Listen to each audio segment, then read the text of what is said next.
Aragón Natural es un proyecto que va dirigido, como ya se ha dicho también, a la comunidad escolar para trabajar en la clase o fuera de ella la fauna y la flora de nuestro territorio.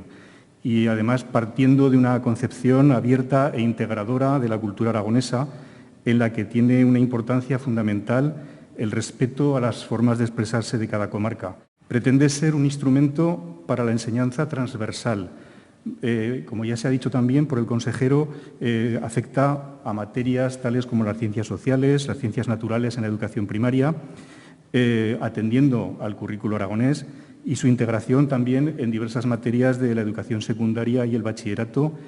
especialmente a través de los recursos interactivos y de las posibilidades que Internet ofrece para que los alumnos sigan explorando la materia de forma autónoma. La página web es un instrumento vivo que relaciona la información concreta de la especie y el elemento objeto de estudio con su presencia en Aragón y en el mundo, a través de mapas de información de las diversas subespecies, de vídeos, acceso a publicaciones, informaciones complementarias, en muchos casos relacionadas con otras denominaciones, usos, por ejemplo, en el caso de las plantas,